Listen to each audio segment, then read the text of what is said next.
ഏവർക്കും ഈ വീഡിയോയിലേക്ക് സ്വാഗതം.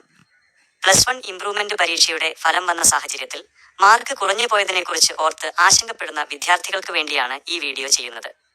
ഇംപ്രൂവ്മെന്റ് പരീക്ഷയിൽ പ്രതീക്ഷിച്ച മാർക്ക് ലഭിക്കാത്തതുകൊണ്ട് നിങ്ങൾ ഒട്ടും വിഷമിക്കേണ്ടതില്ല. കാരണം ഒരു വിദ്യാർത്ഥി പരീക്ഷയിൽ വിജയിച്ചോ ഇല്ലയോ എന്ന് തീരുമാനിക്കുന്നത് +1 റിസൾട്ട് മാത്രം നോക്കിയല്ല. നിങ്ങളുടെ +1ലെയും +2വിലെയും മാർക്കുകൾ ഒരുമിച്ച് ചേർത്ത് +2 റിസൾട്ട് വരുമ്പോൾ മാത്രമാണ് അന്തിമ ഫലം അറിയാൻ സാധിക്കുക. +1ലും +2വിലും കൂടി ലഭിക്കുന്ന മാർക്കിന്റെ അടിസ്ഥാനത്തിലാണ് നിങ്ങളുടെ വിജയപരാജയങ്ങൾ നിശ്ചയിക്കപ്പെടുന്നത്. നമ്മുടെ പരീക്ഷാ രീതി അനുസരിച്ച് ഒരു വിഷയത്തിൽ ജയിക്കുന്നതിനായി +1ലെയും +2വിലെയും തിയറി മാർക്കുകൾ ടെർമിനൽ ഇവാലുവേഷൻ തമ്മിൽ കൂട്ടുമ്പോൾ കുറഞ്ഞത് 30% മാർക്ക് ലഭിച്ചിരിക്കണം. അതായത് 80 മാർക്കിന്റെ തിയറി പരീക്ഷയുള്ള വിഷയങ്ങൾക്ക്, ഉദാഹരണത്തിന് ഇംഗ്ലീഷ്, മലയാളം, ബിസിനസ് സ്റ്റഡീസ്, 2 വർഷത്തെയും തിയറി മാർക്ക് കൂട്ടുമ്പോൾ 48 മാർക്ക് ലഭിച്ചാൽ നിങ്ങൾ ആ വിഷയത്തിൽ വിജയിക്കും. അതുപോലെ 60 മാർക്കിന്റെ പരീക്ഷയുള്ള പ്രായോഗിക വിഷയങ്ങൾക്ക്, ഫിസിക്സ്, കെമിസ്ട്രി തുടങ്ങിയവ 2 വർഷത്തെയും കൂടി ആകെ തിയറി മാർക്ക് 36 ലഭിച്ചാൽ മതിയാകും. ഇത് നിങ്ങൾ പരീക്ഷാ ഹാളിലിരുന്ന് എഴുതി നേടേണ്ട മാർക്കാണ്. ഇതിനു പുറമെ അധ്യാപകർ നൽകുന്ന സിസ്റ്റർ CE മാർക്കും പ്രാക്ടിക്കൽ മാർക്കും നിങ്ങളുടെ ഗ്രേഡ് ഉയർത്താൻ സഹായിക്കും.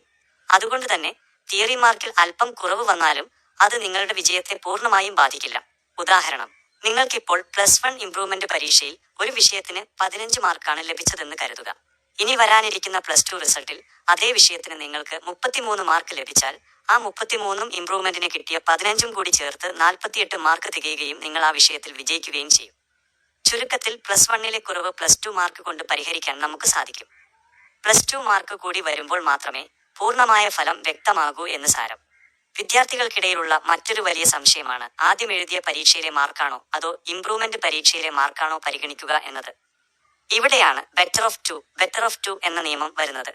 നിങ്ങൾ ആദ്യം എഴുതിയ പരീക്ഷയിലെ മാർക്കാണോ അതോ ഇംപ്രൂവ്മെന്റ് പരീക്ഷയിലെ മാർക്കാണോ കൂടുതൽ എന്ന് നോക്കി അതിൽ ഏതാണോ ഉയർന്ന മാർക്ക് അത് മാത്രമേ നിങ്ങളുടെ ഫൈനൽ റിസൾട്ടിനായി എടുക്കുകയുള്ളൂ. ഉദാഹരണം, ആദ്യ പരീക്ഷയിൽ നിങ്ങൾക്ക് 30 മാർക്ക് ലഭിക്കുകയും ഇംപ്രൂവ്മെന്റിൽ അത് 15ആയി കുറയുകയും ചെയ്താലും നിങ്ങളുടെ റിസൾട്ടിൽ ആ പഴയ 30 മാർക്ക് തന്നെയായിരിക്കും നിലനിൽക്കുക. അതുകൊണ്ട് ഇംപ്രൂവ്മെന്റ് പരീക്ഷ എഴുതിയതുകൊണ്ട് ആർക്കും മാർക്ക് കുറയില്ല, കൂടിയാൽ മാത്രമേ അത് ലിസ്റ്റിൽ മാറൂ. ഇത്രയും കാര്യങ്ങൾ മനസ്സിലാക്കി ആത്മവിശ്വാസത്തോടെ ഇരിക്കുക. ഈ പറഞ്ഞ കാര്യങ്ങളിൽ നിങ്ങൾക്ക് എന്തെങ്കിലും സംശയങ്ങളുണ്ടെങ്കിൽ അത് താഴെ കമന്റ് ബോക്സിൽ ചോദിക്കാവുന്നതാണ്. ഈ വീഡിയോ നിങ്ങളുടെ സുഹൃത്തുക്കൾക്കും ഉപകാരപ്പെടുമെന്നുണ്ടെങ്കിൽ അവർക്കും ഷെയർ ചെയ്യുക.